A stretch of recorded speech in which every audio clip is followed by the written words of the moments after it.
আমরা জানি যে আগামী 2 তারিখ থেকে মাধ্যমিক উচ্চ মাধ্যমিকের পরীক্ষা শুরু হচ্ছে এবং সেই মতো ওয়েস্ট বেঙ্গল পলিউশন কন্ট্রোল বোর্ডের নিয়ম অনুসারে অর্ডার এসে গেছে প্রত্যেকটি থানায় থানায় যে কোনো রকম লাউড স্পিকার বা কোনো রকম মাইক্রোফোন ইউজ করা যাবে না, পাবলিক অ্যাড্রেসিং কোনো রকম সিস্টেম বাজানো যাবে না। সেই অর্ডারটা আমি দেখাচ্ছি।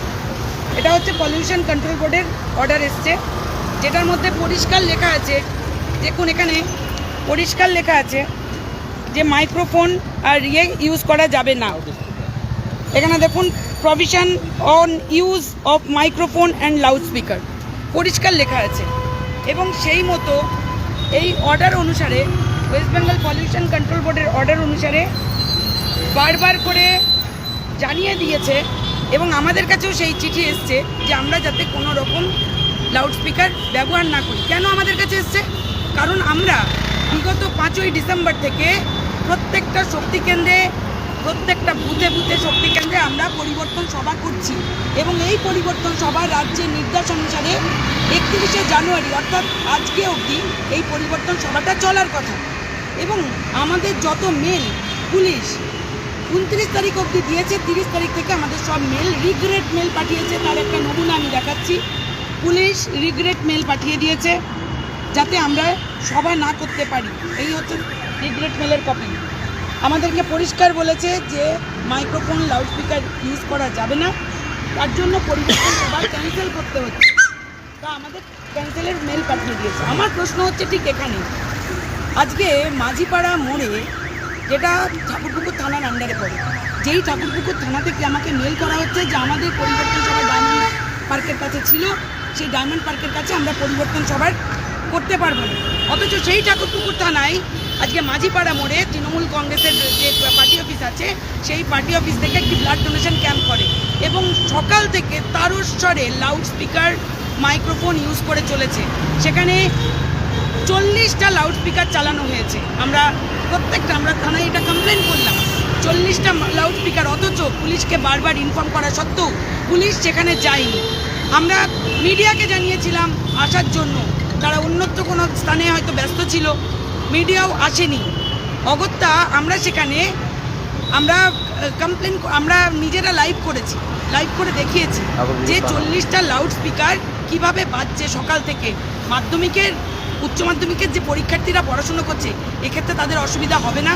এটা আপনাদের কাছে আমার প্রশ্ন রইল। কারণ এমনিতে তো শিক্ষা ব্যবস্থার হাল পশ্চিমবঙ্গে যা করেছে, শিক্ষা ব্যবস্থার হাল বেহাল।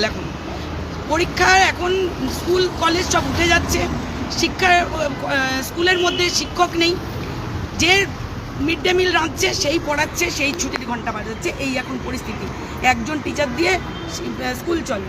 এই হচ্ছে শিক্ষা ব্যবস্থা। আর সেইখানে পরীক্ষার্থীদের যে অর্ডার এসছে যে পরীক্ষার্থীদের পড়াশোনার জন্য 3 দিন আগের থেকে মাইক্রোফোন আর লাউড স্পিকার চালানো যাবে না। তাহলে কেন এই লাউড স্পিকার চালাতে দেওয়া হলো? কেন তার পদক্ষেপ নিল না? আর সেখানে উপস্থিত থাকছে এই ওয়ার্ডের কাউন্সিলর, 124 নম্বর ওয়ার্ডের কাউন্সিলর রাজীব দাস। শুধু তাই নয়, এখানে বড় চেয়ারম্যান সুদীপ পল্লে, যাকে কিছুদিন আগে শখের বাজারে ভাঙচুর করতে দেখা গেছে, শখের বাজারে বিজেপির মঞ্চে ভাঙচুর করা, আগুন লাগাতে দেখা গেছে, তবুও তাকে অ্যারেস্ট করেনি।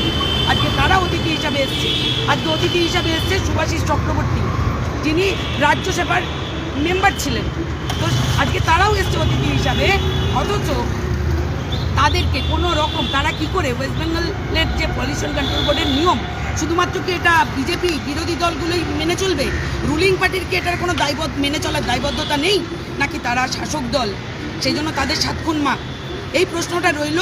আমি এর জন্য মাঝিপাড়া তৃণমূল কংগ্রেসের যারা ওই রক্তদান শিবিরটি কোঅর্ডিনেট করেছেন, তারা এবং যারা আমন্ত্রিত ছিলেন, তারা প্রত্যেকেই নিয়মটা ভায়োলেট করেছে। এত বড় নিয়ম থাকা সত্ত্বেও কেন এই বর্ডার ভায়োলেট করলো? তাহলে ওদের যদি হতে পারে, আমাদেরই বা হবে না কেন? এই প্রশ্নটাও রইল। কিন্তু আমরা স্বাধীন দেশের স্বাধীন নাগরিক এবং আমরা চাই, আমরা ভারতীয় জনতা পার্টি, আমরা চাই যে আমরা ভারতীয় জনতা পার্টি করি। আমরা চাই যে প্রত্যেকটি পরীক্ষার্থী তারা শিক্ষিত হোক, তারা ভালো রেজাল্ট করুক। তাই জন্য আমরা ডিস্টার্ব করতে চাই না। আমরা মেনে নিয়েছি, আমরা পরিবর্তন সভা আজকে স্থগিত রেখেছি, বাতিল করেছি অ্যাপ্লিকেশন। কিন্তু আমার প্রশ্ন হলো, ওদেরকে কেন এই লাউড স্পিকার 40টা লাউড স্পিকার, আমাদের 5টা লাউড স্পিকারে অ্যালাউ করেনি, ওদের 40টা লাউড স্পিকার অ্যালাউ করা কেন করা হলো? এবং যদি এফআইআর না করে, দরকার পড়লে, প্রয়োজন পড়লে আমি পুলিশের বিরুদ্ধেও আইনানিক ব্যবস্থা নেব। আমি আজকে এফআইআর করে গেলাম, এই রিসিপ্ট কপি, এফআইআর আমি করেছি, এফআইআর লজ করেছি, কাদের নামে করেছি সেটাও দেখে নিন। পরিষ্কার, যারা মাঝিপাড়াতে তৃণমূল পার্টি অফিসটা চালায়, যাদের নেতৃত্বে এই রক্তদান শিবির হয়েছে, পরিষ্কার তারাই আমাদের রক্তদান শিবির করুক, তা নিয়ে আমাদের কোনো অভিযোগ নেই, রক্তদান শিবির হোক। কিন্তু লাউড স্পিকার, 40টা লাউড স্পিকার কেন হবে? মাইক্রোফোন কেন ইউজ হয়েছে আমাদের এইখানে আর আমি এখানে পরিষ্কার এফআইআরের জন্য করেছি, আবেদন করেছি। এফআইআর করে কিনা বা পুলিশ কি ব্যবস্থা নিচ্ছে সেটা আমরা অপেক্ষায় রইলাম। আর প্রয়োজনে আমরা আইনানিক ব্যবস্থা নেব, প্রয়োজনে যা যা করার আছে তাই করব। নমস্কার, ধন্যবাদ।